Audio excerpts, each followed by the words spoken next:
Bismillahirrahmanirrahim. Assalamualaikum warahmatullahi wabarakatuh. Bersama saya Syahri Zain dan saya Firdaus bin Ali Mokhtar di dalam rancangan ataupun podcast Bicara Pusaka. Dan hari ini adalah hari istimewa, Encik Firdaus. Hari ini adalah edisi khas Bicara Pusaka. Jadi apa maksudkan edisi khas ni? Kami akan mengadakan satu podcast yang khas ataupun edisi khas. Sekiranya terdapat perkara-perkara ataupun peristiwa-peristiwa yang berlaku lah, yang istimewa untuk kita ulas sikit lah, ataupun kita ulas sikit lah, Cik Firdaus. Jadi apa yang kami nak sentuh pada hari ini adalah mengenai isu yang timbul baru-baru ini mengenai hibah. Produk hibah juga, Cik Firdaus, tapi dia hibah takaful lah. Ya, betul. Hibah takaful. Jadi sebelum kami nak ulas juga sikit banyak mengenai hibah itu sendiri, kan, kita nak minta lah kalau Cik Firdaus boleh bagi sedikit pandangan mengenai isu hibah takaful yang lately sangat viral, kan? Setiap hari sekarang ni orang cakap pasal hibah takaful. Semua orang pula dah start buat live hibah takaful, hibah harta. Jadi sebelum kita sentuh mengenai hibah harta tu, Cik Firdaus, mungkin Cik Firdaus boleh ulas sikit kot pasal hibah takaful ni. Alright, Encik Syah. Sebenarnya kan, kalau bercakap pasal hibah takaful lah, dia bukannya kita punya line kalau kita nak cakap, sebab kita selalunya kita buat pasal hibah harta. Sepatutnya orang yang lebih arif berkenaan dengan hibah takaful ni adalah which is the product owner sendiri. Iaitu Andi Ifsa contohnya, kan, maknanya takaful providers ni, syarikat takaful. Sepatutnya soalan-soalan ni diajukan direct kepada mereka lah. Tinggal lagi kita pun terpalit sama ni. Betul. Kita terpalit sama sebab kita dalam sebab hibah takaful ni still dalam satu, orang kata, perancangan harta. Betul. Perancangan harta pusaka, kan. Jadi kita pun terpalit sama dan kita dapat banyak WhatsApp. Ya, betul. Pada hari yang malam tu dia viral bila seorang ni yang dia upload dekat Facebook, kan. Dia upload dekat Facebook apa semua, benda ni went viral. So malam tu juga kita dapat, dan kita pun tak tahu apa-apa masa tu. Sebab kita bukan kategori netizen. Kita pun tak begitu ni sangat tengok our media sosial, kan. So dapat tu macam apa benda ni, soalan-soalan macam tu, kan. Dan alhamdulillah lepas tu barulah kita makin nampak the flow. Rupanya sebab ini, dan ada beberapa komen daripada lawyer yang mengatakan okey, kenapa court decide sebegini, yang mengatakan hibah takaful ni pemberiannya adalah mengikut harta pusaka. Betul. Maknanya kalau orang Islam hukum syarak lah. Hukum syarak. Dan satu lagi, dia bukannya hanya pada hibah takaful masa tu yang dibawa ke mahkamah ni. Dia ada juga berkenaan dengan wang ditabung haji. Betul. So jadi saya tak nak mengulas panjang sebab isu ni masih orang kata belum selesai lagi. Mungkin lebih panjang lagi akan sebab balu tu akan fight balik ke apa ke, kan. Cuma bagi saya berkenaan dengan hibah takaful ni tak perlu risau sangat. Tak perlu risau sangat sebab dia clearly stated di dalam Islamic Financial Services Act 2013. Dalam IFSA tu dia clearly stated, dan saya rasa perlu saya bacakan, Cik Syah. Cik Syah nak bacakan ke atau saya? Boleh lah, kita bacakan. Okey, dia kata ada satu subsection 2 ni, kan. Saya tak perasan dah, dia under section 3 kalau tak silap saya. Suatu penamaan oleh peserta takaful menurut sub perenggan 2 bagi seorang penama untuk menjadi seorang beneficiary di bawah hibah bersyarat, hendaklah walau apa pun mana-mana undang-undang bertulis mempunyai kesan memindahkan pemilikan, dan hendaklah memindahkan pemilikan manfaat takaful yang kena dibayar itu kepada penama itu atas kematian peserta takaful itu, dan manfaat takaful sedemikian yang dipindahkan tidak menjadi sebahagian daripada harta pusaka. Betul. Tidak menjadi sebahagian daripada harta pusaka peserta takaful yang mati itu atau tertakluk kepada hutangnya. Betul. Maknanya apa? This clearly stated dalam IFSA 2013 ni.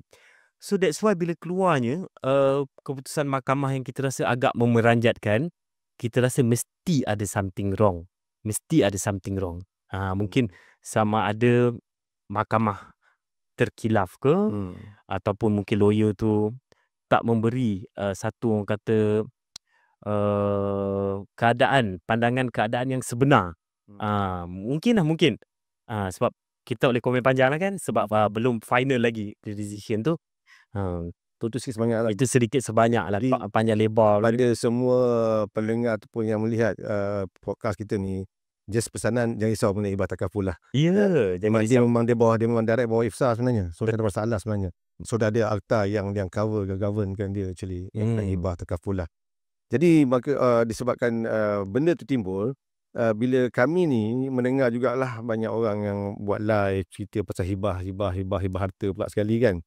Jadi terpanggil jugalah kami kan, sebabnya hibah tu mungkin mudah kita nak buat Encik Firdaus tapi dengan kadang pelaksanaan tu, bila ada yang kata hibah tu masuk dalam pusaka bagai semceng, jadi rasanya kita perlulah sampaikan kepada masyarakat lah sama ada apa itu hibah tu sebenarnya sebanyak kan.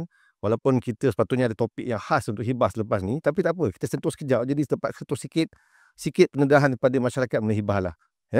Jadi untuk tahu semua, hibah ni ada satu hadiah. Hadiah pemberian secara niat yang ikhlas tanpa balasan. Daripada pemberi hibah kepada penerima hibah. Yang paling penting tanpa balasan lah. Betul. Kan? Jadi yang itu maksudnya kalau seorang tu nak bagi itu, dia bagi semasa hidup tanpa balasan dengan niat yang ikhlas bagi pada orang. Dia tak boleh dapat duit lah. Contohnya saya hibah pada Firdaus rumah, dia bagilah saya RM50,000, tak boleh. Sebabnya hibah tu tanpa balasan. Itu dalam sebanyak apakah itu hibah sebenarnya. Betul. Mungkin boleh Encik Firdaus kongsi kot mengenai rukun-rukun hibah tu sendiri. Macam maksud hibah dah explain tadi kan. Hibah dia memberi pemberian, is a gift daripada seseorang kepada seseorang tanpa mengharapkan sebarang balasan. Maknanya tanpa mengharapkan sebarang balasan lah. Sebab kalau ada balasan tu dah tak jadi hibah lah. Betul. Contoh macam Cik Syah kata tadi, rumah nak hibahkan pada saya tapi saya kena bayar sekian-sekian. Itu mungkin dah jatuh pada akad jual beli dan sebagainya. Okay, alright.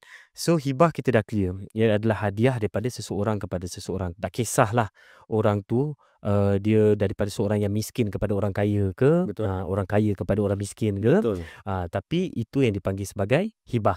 Pemberian semasa hidup. Betul. Saya minta maaf ganggu Firdaus. Yang teringat pula ada yang komen mengenai pasal pemberian orang miskin kepada orang kaya tu kan. Itu sebenarnya still juga consider sebagai hibah juga. Dia masih juga hibah walaupun bagi daripada orang miskin bagi daripada orang kaya. Sebab hibah meluas kan. Boleh jadi apa, sedekah ke, contohnya macam daripada orang kaya ke miskin biasanya panggil sedekah.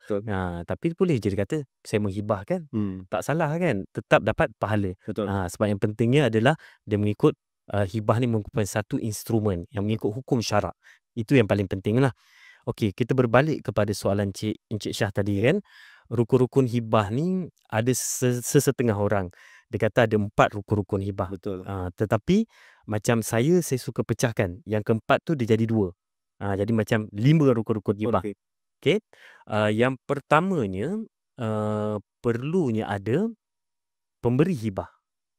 Pemberi hibah tu mestilah dia pemilik kepada harta hibah tu. Sebagai contoh macam Cik Syah ada rumah. Saya tak boleh menghibahkan rumah Cik Syah sebab saya bukan pemilik kepada rumah Cik Syah. Jadi kalau saya buat macam tu, hibah tersebut adalah tidak sah. Betul. Alright. So itu yang pertama. Yang keduanya mesti penerima hibah. Betul. Ada penerima hibah lah. Ya, betul. Penerima hibah ni pula Encik Syah, saya pernah tengok satu dokumen hibah yang saya rasa agak pelik dan yang didraftkan oleh ni minta maaf lah, syariah lawyer mungkin marah saya kan. Sebab dokumen hibah ni didraftkan sendiri oleh syariah lawyer. Yang mana dalam dokumen tu saya tengok saya dengan ini pemberi hibah tu dia buat satu deklarasi tau. Dia berikrar, buat deklarasi, dia kata saya dengan ini menghibahkan keseluruhan harta saya yang disenaraikan di bawah kepada semua anak-anak saya, termasuk mungkin anak saya yang akan datang. maknanya yang belum wujud lagi tau. Tak ada wujud lagi, betul? Dah buat hibah. Kita fikir logiknya macam mana, siapa nak buat akad tu? Betul, sebab ada akad Ah, kenapa? saya tengok dokumen tu agak pelik dan saya tanya tau, sebab masa tu pembeli hibah dah meninggal. Saya tanya kepada waris, dulu buat dengan siapa kan? Dia kata tu tengok kat depan cover tu. Saya tengok cover tu, Allah, syariah lawyer buat. Tapi ini yang saya kata, bukannya saya nak condemn, tak. Nak buat sesuatu tu jangan kita fikir hanya nak dapat duit time tu je. Betul. Kita fikir pelaksanaan tu Itu yang adakah penting sangat. adakah boleh dilaksanakan ke tidak hibah tu, Cik Syah? Okey. Pelaksanaan tu penting. Saya sentuh sikit pelaksanaan Cik Firdaus, sebabnya lately kadang-kadang banyak benda-benda pelik saya tengoklah mengenai hibah ni. Ramai orang tu hibah, lama orang tu hibah sebenarnya. Tapi bila kita tengok pasal pelaksanaan tu, maksudnya macam tidak pelaksanaan tu dilakukan macam benda tu bukan hibah. Ya. Pula tu hibah. Dia buat hibah. Tapi bila pelaksanaan macam bukan hibah. Betul. Iaitu nanti tersentuh kemudian Cik Firdaus. Okay. So, ada tu ada kes mahkamah tu, Cik Syah. Yang hakim mahkamah syariah, Mahkamah Tinggi Syariah kata ini bukanlah hibah. Ini adalah wasiat. Ini yang para pendengar kita pada hari ini ambil iktibar, make sure nak pilih maknanya lawyer nak draft ke ataupun syarikat-syarikat amanah ni yang nak buatkan dokumen hibah tu, make sure hibah ni betul-betul dia cover both on syariah part dan juga dari segi undang-undang civil. Betul.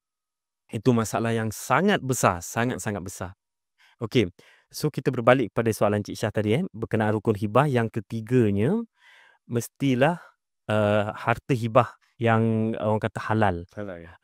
Harta hibah yang halal tu maksudnya kalau kita kata dari segi bahasa kasarnya, okey, takaful adalah yang halal. Maknanya adakah insurans? Insurans kita nak panggil apa? Non halal lah. Tak boleh lah. Tak apa, maksud dia itu yang saya cuba sampaikan. Tak boleh buat hibah kepada insurans. Takaful boleh. Yes. Tak pun kalau orang lah katakan seorang Muslim ni dia ada bisnes yang melibatkan riba yang tak syariah comply 100% pun tak boleh nak hibahkan bisnes tu kepada penerima hibah kerana dia bukannya aset yang menepati hukum syarak. Betul. Okay, yang tak syariah comply orang kata. Comply lah. Yes. Dan itu berkenaan dengan harta hibah. Dan satu lagi saya nak tambah, harta hibah tersebut perlu wujud dalam bentuk ain. Dalam bentuk ain kan, dalam bentuk ain tu bermaksud yang boleh dilihat. Bukannya kata saya dengan ini menghibahkan. Contoh Cik Syah Cik Syah kata dekat saya, okay Firdaus, aku nak hibahkan kau lah. Nanti mungkin lah aku beli rumah kat Dengkil contohnya, aku hibahkan kat kau, kita buat akad sekarang. Betul. Tak boleh. Melainkan Cik Syah dah beli dan dah tanah kebun tu ada depan mata, kita boleh lihat baru boleh hibah. Ada banyak customer kita datang juga kita sebelum ni yang kata, oh dulu tanah tu mak dah hibah kat saya, dia kata. Lepas tu bila mak hibahkan, masa tu tak beli lagi je dia. Mak kata nanti mak beli mak hibahkan, kata. Itu dah tak bukan hibah lah tu. Tak masuk rukun hibah lah. Betul. Tu yang niat kita buat hari ni, memang kita nak supaya orang mendapat knowledge yang betul. Yang faham. tepat mengenai hibah ni. Sebab saya sedih lah Cik Syah semalam kita tak habis lagi rukun-rukun hibah, tak apa selit-selit kan. Saya ada tengok satu live dekat TikTok seorang perempuan yang mungkin saya rasa betul lah dia merupakan ejen kepada syarikat amanah ni. Dia ejen kepada syarikat amanah dan saya sukalah tengok kan, kita tengok, kita nak mendengar jugalah. Mungkin ada ilmu-ilmu baru ke apa ke, kita pun belajar sama. Tapi saya tengok cara penyampaian cantik lah. Dia bercakap laju, lancar apa semua. Tapi info yang dia bagi, dia serah pada dia punya viewers masa tu sangat tinggi tau. Ramai viewers dia. Tapi dia bagi info yang salah. Dia bagi info yang sangat, saya rasa bila kita sebagai orang dalam industri, kita dengar orang bagi info yang salah dengan viewers yang ramai dan kita cuba tegur dalam tu tetapi diabaikan, bagi saya itu perkara yang tak sepatutnya terjadi lah. Sebab kau menyebarkan ilmu yang salah. Dan nanti orang yang menerima ilmu tersebut dia sampaikan salah aja. Kalau dari segi dosa macam mana tu? Dosa ni macam MLM ke? Itu kita panggil SPU esok besok nanti. Bagi dia ulas sikit lepas ni. menyebarkan ilmu yang salah ni adakah berdosa kan? Itu mungkin kita boleh buat the next podcast nanti kan Cik Syah. Boleh. Panggil Ustaz Yusof. Hari tu PU Yusof. PU kan Ustaz kan, boleh bagi pandangan orang kan. Sebab tu orang kata dalam ilmu ni dia ada disiplin ilmu. Betul. Kita nak menyampaikan ilmu tu kita kena make sure apa yang kita sampai tu adalah tepat berdasarkan fakta, benar, bukannya sebab kita nak menjawab soalan sebab kita nak menutup malu. Ada orang bertanya, kita tak nak nampak kita tak pandai, kita main bantai jawab. Itu yang tak sepatutnya berlaku. Jadi sebenarnya bila saya Encik Firdaus, saya mula kena bagi ceramah, taklimat semua kan. Masa saya diam raya lah. Masa tu saya punya saya punya bos kata, "Okey, minggu depan kau kena bagi taklimat ni. Kau tolong bagi taklimat mengenai perancangan harta wasiat," dia katakan. Sekejap Cik Syah, bos Cik Syah tu siapa Cik Syah? Bos lama tu ni, saya punya bos Encik Rafi Omar. Tuan Haji Rafi Omar. So bila tu? Lepas tu bila dia suruh bagi, dia nak suruh saya bagi taklimat kan. Kita belajar tu memang macam nak final exam lah ni, final exam SPM tu kan. Duk baca sebab nak pastikan apa yang kita sampaikan tu tak memudaratkan pendengar. Pernah sekali tu masa memula saya belajar dulu tahun 2005 dulu kan. Mula dulu kan. Saya tak boleh belajar gitu. Tak belajar saya dah bagi masih di universiti. Dah bagi ceramah dah masa tu. Lepas tu ada satu soalan yang saya tak pasti jawapan dia. Kan. Janganlah kita nak menorak orang kata menipu lah. Kan. Apa yang saya buat, saya kata okey, saya jujur saya kata saya rasa jawapan dia macam ni. Tapi saya akan pastikan dulu jawapan saya itu betul dan saya minta nombor telefon dia. Kita akan comeback balik pada dia lah. Minta pandangan semula persoalan tu bahawa sama ada benda tu betul, jelas atau tidak. Sebab masa mula tu ilmu kurang lagi lah kan. Soalan bab faraid ni tahulah bukan mudah. Ada pasti kita jawab lah. Yang kurang pasti kita jawab jujur. Saya akan tentukan, saya dapatkan jawapan yang jelas dan terang dan nyata, baru saya akan telefon balik, saya hubungi balik, saya nyatakan. Cara dia begitu sebenarnya. Ini kalau tak pasti kita kongsi, mbak kata orang tak pasti jangan kongsi. Kadang-kadang dia pasti, tapi dia pemahaman tak sama dengan yang sepatutnya. Betul. Sebab macam kes malam tu saya tengok live tu, sebab saya rasa lah pengalaman dia mungkin dia just hadir kursus dan sebagainya berkenaan dengan pengurusan harta pusaka, ataupun mungkin dia ditrain sendiri oleh orang trainer-trainer di dalam syarikat amanah dia sahaja. Maknanya dia sendiri tak hands on benda tu tau. Dia tak pernah pergi ke mahkamah syariah. Dia tak pernah menghadiri orang kata macam apa, mungkin tak pernah pergi ke pejabat tanah untuk buat pindah milik. Jadi that's why dia bagi jawapan yang saya rasa is totally wrong lah. So kena hati-hati. Benda tersebarnya ilmu yang salah ni. Okay, alright. Itu berkenaan dengan yang ketiga tadi, harta hibah. Dan yang keempat, ini kita panggil sebagai khobat. Khobat ni sebab tu yang saya kata tadi, selalu orang buat sampai ke 4 sahaja, iaitu khobat. Tapi saya pecahkan. Yang pertamanya dia ada khobat syariat. Yang keduanya khobat hakikat. Khobat syariat ni yang kita panggil sebagai akad tu tadi. Maknanya pemberian dan penerimaan tu dari segi akad tu tadi. Contohnya saya buat dengan Cik Syah kan. Okey, saya Firdaus bin Ali Mokhtar dengan ini menghibahkan rumah saya yang beralamat sekian-sekian kepada Encik Syarizin 1/1 bahagian. Okey, dan Cik Syah buat akad penerimaan. Saya dengan Syarizin ni menerima hibah tu tanpa sebarang apa ni lah. Menerima 1/1 bahagian tadi itulah. Okey, that's akad. Itu yang dipanggil sebagai khobat syariat. Alright, dan satu lagi ni khobat dari segi hakikinya. Adakah benar-benar berlaku pindah milik secara fizikal ni daripada saya kepada Encik Syah? Yang ini yang membezakan sama ada hibah ini adalah hibah mutlak ataupun hibah bersyarat. Yang terakhir ni iaitu menyerah milikkan, mengambil milikkan. Sebab semalam sebenarnya saya marah tu sebab dia kata hibah tabung haji adalah hibah mutlak. Saya kata kalau hibah mutlak, dia keluarkan duit tu, bagi terus kepada penerima hibah. Kosonglah akaun dia. Itu hibah mutlak. Tapi kalau dia meletakkan, contoh tabung haji kata, berlaku kematian baru diserahkan kepada penerima hibah, itu adalah conditional hibah. Hibah bersyarat. Semalam dia confident. Dia cakap hibah mutlak tu macam banyak benda lah yang tak betulnya. boleh ke kalau kita katakan je macam tabung haji tu, Hmm. okey, dia bukan hibah mutlak. Hmm. Tapi konsep dia macam hibah mutlak. Hmm. Boleh katakan itu tak? Boleh Encik Syah. Dia secara konsepnya, contoh kita ada hibah, contohnya hibah di ASB, iaitu my bab syarat confirm lah, Ya. kan. Saya beri pada Firdaus, kalau saya meninggal Firdaus dapat. Tapi kalau Firdaus meninggal, dapat balik kepada saya. Saya berkuasalah nak Berpatah balik. kepada pemberi hibah tadi. Kalau tabung haji, ini ramai orang tak tahu sebenarnya. Tabung haji kalau saya bagi pada isteri saya, kan, lepas tu tiba-tiba saya meninggal, isteri saya dapat. Ya. Tapi kalau isteri saya meninggal dulu, dia jadi pusaka kepada isteri saya. Ya. Kan. Jadi yang part tu yang mungkin dia keliru sikit kot, kan, mengenai hibah di tabung haji tu. Dia dua hibah yang berbeza kalau macam ASB dia dapat balik pada pemberi hibah. Ya. Tapi kalau yang tabung haji, penerima hibah tu meninggal, dapat kepada pusaka penerima hibah tu. Ya. Tu dah faham lah. Kenapa jadi macam tu? Boleh cakap kalau explain lah. Kenapa jadi macam tu? Sebab saya rasa lah, pandangan peribadi saya, sebab masa they all tabung haji,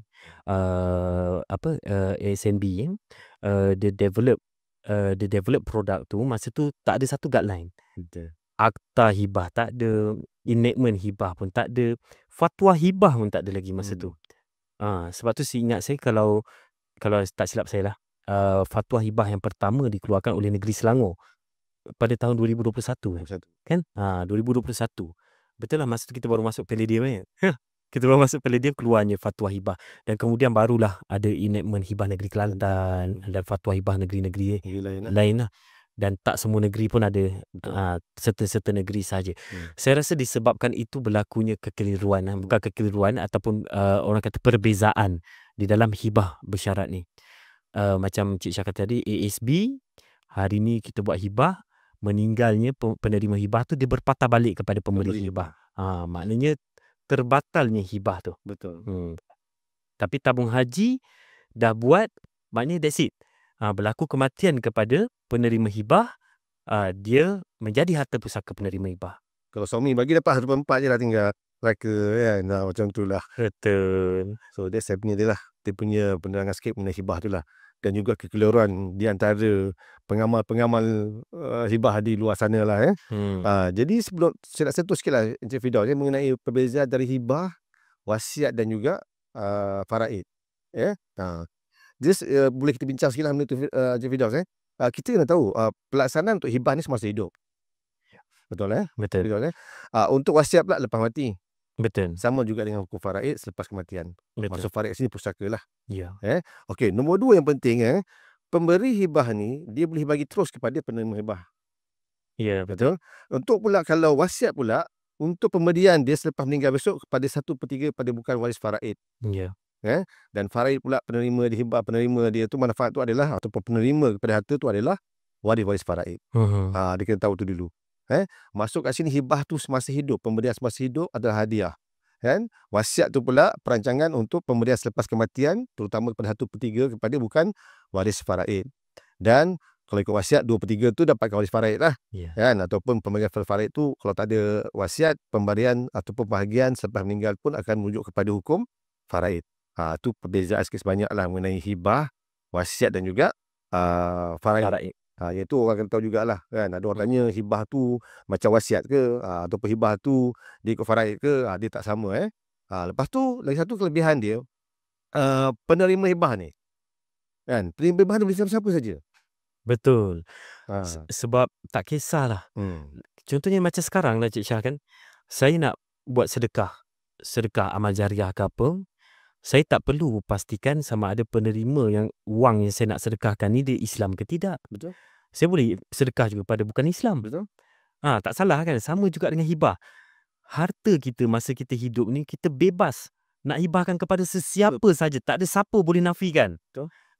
Yang ni bila saya cakap pasal hibah ni yang berkenaan nak pemberian masa hidup ni Cik Syah, saya teringat satu kes yang kita pergi di arah belah utara. Okey, ingat tak yang masa kita meeting dekat rumah klien kita ni? Betul. Masa tu ada mak dia, lepas tu ada anak-anak sekali lah. Seingat saya ada 2 orang anak lelaki, 1 orang anak perempuan. Mak ni kata disebabkan anak perempuan ni dia punya suami dah meninggal dunia. Okey, mak dia kira orang kata agak kaya lah kan. Dan mak dia ni dia nak menghibahkan certain assets kepada anak perempuan ni sebab dia kesian anak perempuan ni telah kehilangan suami. Dah meninggal dunia suami dia, dan dia ada anak ada cucu lah. Maknanya anak perempuan ni ada anak. So dia kata kesian macam mana apa semua, dia nak menghibahkan kepada anak perempuan ni tadi. Tapi depan kami sendiri berlaku apa dia berlaku anak sulung kepada klien kami ni, kepada makcik ni lah kita panggil anak sulung dia cakap, "Mak," dia kata, "Mak mana boleh senang-senang Mak nak hibahkan harta ni. Hak saya ada dalam tu tau Mak. Hak faraid saya ada dalam tu," dia kata. Dengar tak? Apa maksud dia tu? Hak faraid saya ada dalam harta Mak tau. Mak tak boleh hibahkan. Macam mana tu? Dia awal-awal dia dah book bahagian faraid dia. Ya. Walaupun mak dia hidup lagi. Betul. Kan? Jadi tu masalahnya, dia pemahaman dia tak faham. Sebab faraid tu jatuh lepas meninggal. Betul. Masa hidup tak ada faraid tu awak dia. Kan bab ni yang kena faham betul-betul ni. Hak faraid ni dia tak wujud selagi mana orang tu tak meninggal. Tak wujud hak faraid tu. Macam mana dia boleh claim, "Mak, hak saya ada dalam harta Mak tau." Itu saya masa tu kita macam Dia tak muka sangat confident. Dia ada part tu yang tak tahan tu sebenarnya. Tapi itulah sebenarnya boleh tahu bab faraid ni selepas meninggal pun ada bahagian dia kan. Lainlah kalau mak nak hibah kat dia, ambil lah, tak apalah, tak ada masalah kan. Mak tak hibah kat dia pun kan.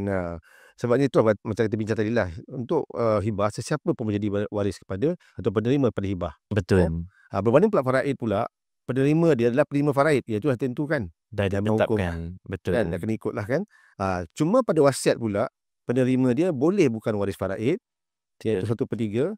Nak bagi lebih nanti kena dapat persetujuan semua waris faraid. Betul. Yang tu nanti kita bincang kemudian lah mengenai wasiat. Ini saja saya nak sentuh pasal hibah je lah. Betul. Dan juga satu nak sentuh Cik Firdaus, mengenai sama ada hibah ataupun wasiat tu ataupun faraid tu adakah perlu mendapat persetujuan daripada waris. Itu pun juga orang tanya. Itu yang saya cakap tadi, Cik Syah kan. Mak tu nak bagi kepada anak perempuan tu ikut suka mak lah. Betul. Harta dia. Betul.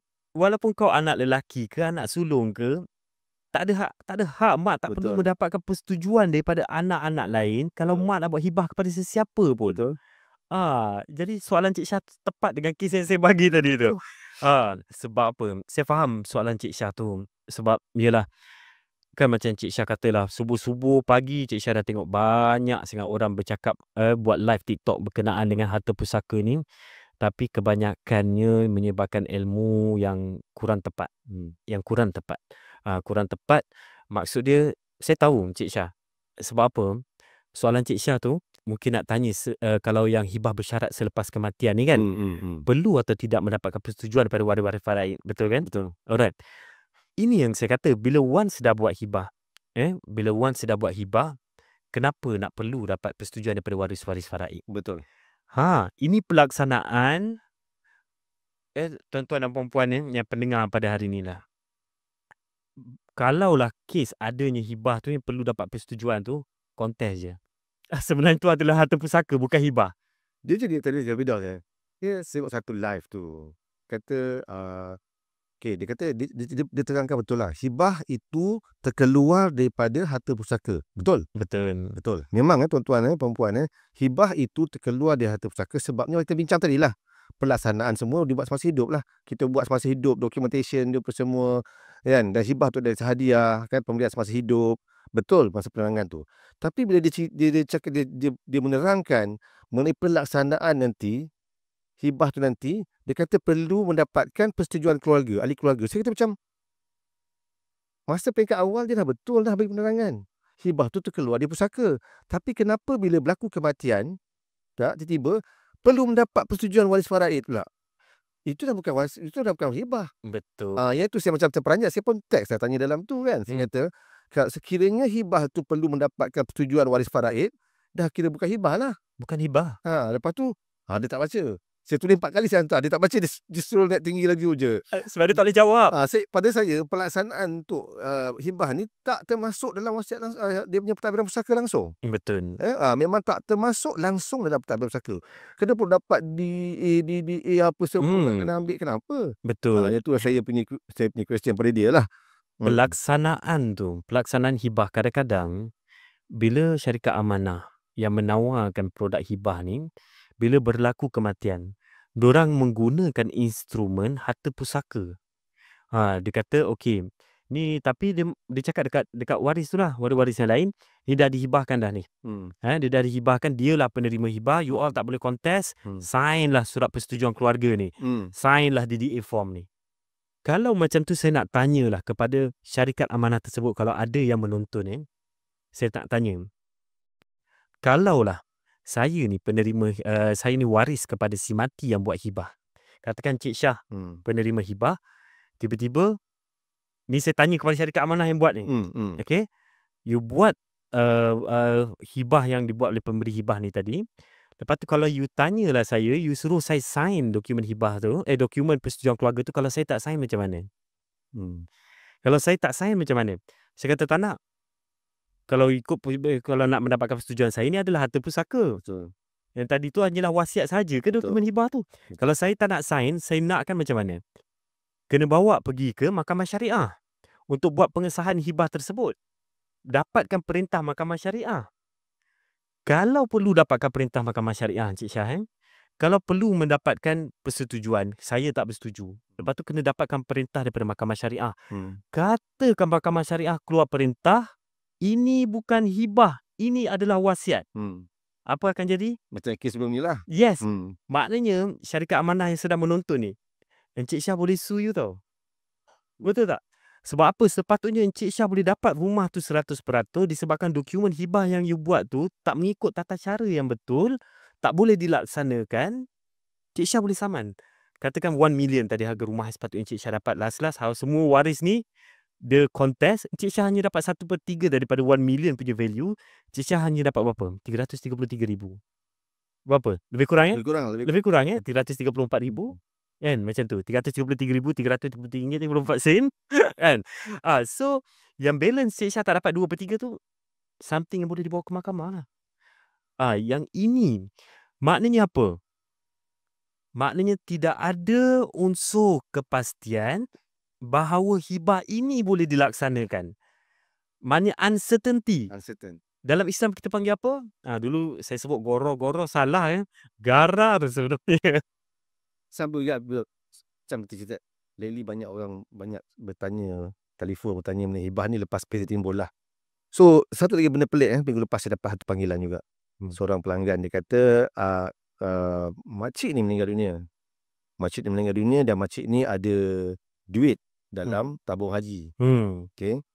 Bila dia dah meninggal dunia, dalam hibah dia ada betul hibah hibah dia menghibahkan duit tabung haji kepada pakcik suami dia lah. Okay, dalam saya rasa dengarlah sejuta lebih sikit lah. Betul. Lepas itu ada seorang hamba Allah ni, dia pergi jumpa pakcik ni, dia kata, pakcik sebenarnya makcik ni dah buat hibah lain tau, bukan di tabung haji hibah yang kemudian dia buat dan dibagi bukan pada pakcik ni, dia bagi kepada orang lain sebanyak 800,000. Dan dia boleh jumpa pakcik ni. Dia kata, pakcik ni dokumen ni sah, pakcik kena transferkan 800,000 kepada orang yang makcik ni beri 800,000. Alasan sebab hibah tu dibuat sebab dia yang terbaru. Yang terbaru dia kata. Dia ingat wasiat apa yang belakang waktu. Masalah sekarang ni kan, agak saya ni pendapat saya Encik Firdaus mungkin hibah dia tu tak diterima di tabung haji. Betul. Sebab tabung haji hibah dia sendiri. Lepas tu dia buat dokumen lain, hibah tu bagi sebanyak 800,000 kepada parti orang lain. Pakcik dia bagi tau 800,000. Astagfirullah. Yang kau kata memang pakcik tu bagi 800,000. Diorang ni main pandai-pandai je ni. Sebab apa Cik Syah? Banyak call ni. Kau tanya soalan saya pun macam okey. Sebab macam Cik Syah kata tadi lah, wasiat wasiat katakanlah kita si mati dibuat pada tahun 2020 katakan dengan satu syarikat amanah A katakan Lepas tu 2024 dia buat dengan syarikat amanah B. 2025 dia buat dengan syarikat Amanah C. Yang akan terpakai adalah wasiat terkini, iaitu pada tahun 2025 dengan syarikat C. Betul. AB ni bawa lah pergi mahkamah nak jadi pentadbir, takkan boleh jadi, sebab tu clearly stated dalam Wills Act. Okey. Tetapi hibah bukan sesenang sewenang-wenang itu, sebab dia ada rukun-rukun. Nak batalkan pun ada syarat-syarat pembatalan hibah tu.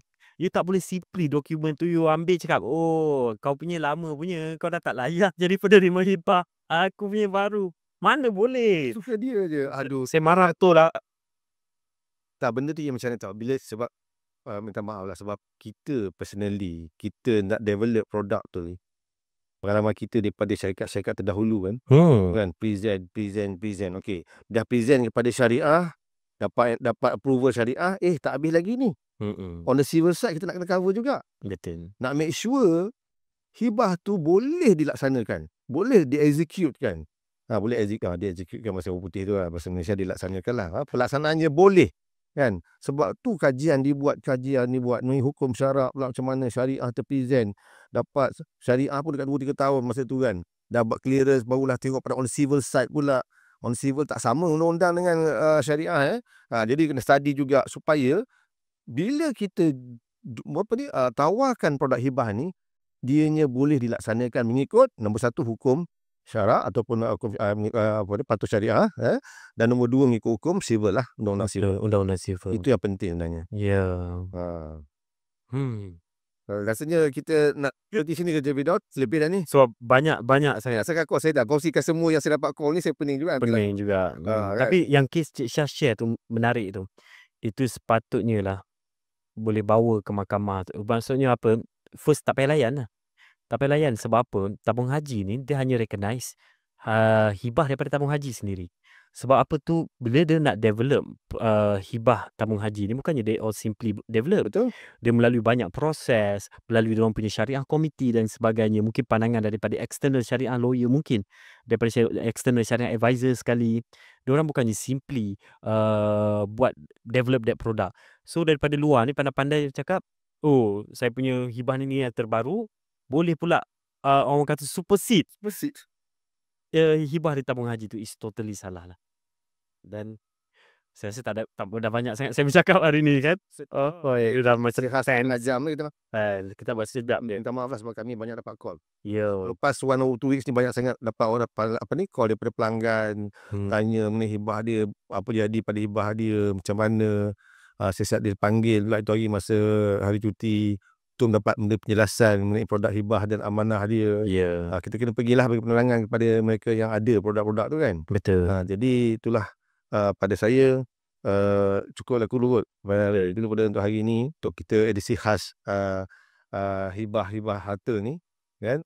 Sebenarnya panas sikit, panas sikit sebab feedback kami dapat lah kan.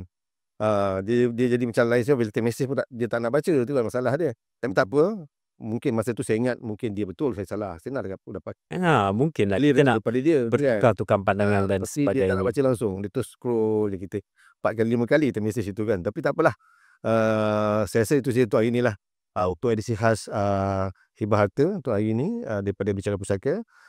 InsyaAllah kita akan sentuh lebih dalam mengenai hibah pada siri yang akan datang. Macam saya kata tadi, dia adakan siri edisi khas ni adalah untuk kita berkongsi sikit, cover sikit mengenai kes-kes ataupun peristiwa-peristiwa yang berlaku yang agak viral kan seminggu 2 ni. Jadi insyaAllah lah, semoga ni dapat pendengar semua yang melihat podcast ni dapat sedikit gambaran secara jelas lah. Betul. Kalau ada hibah tu, tengok-tengoklah hibah di sini balik, sama ada hibah tu boleh terlaksanakan atau tidak ke, ataupun dia patuh syariah ataupun dia boleh cover untuk civil law kan, betul. Okeylah, itu saja Firdaus. Ada apa-apa sebelum akhir? Okey, apa saya nak cakap Okey, kalau anda rasa ilmu yang kita kongsikan ni bermanfaat, tolong like, subscribe dan share. Share, insyaAllah. Sebab macam hari ni lah, sebenarnya kebiasaannya kita akan buat by flow. Flow harta pusaka, lepas tu nanti baru pergi ke wasiat, pergi ke hibah, pergi ke amanah. Tinggal lagi maknanya sekiranya ada isu-isu semasa yang viral dan orang ramai nak tahu apa jawapan dia tu, nak dengar lebih mendalam, time tu lah datangnya edisi khas ni. Betul. Edisi kecemasan panggil. Alright, itu saja daripada saya. Sekian untuk kami. Betul. Jumpa lagi untuk sesi akan datang daripada kami di Bicara Pusaka. Wabillahi taufiq wal hidayah. Wassalamualaikum warahmatullahi wabarakatuh. Terima kasih.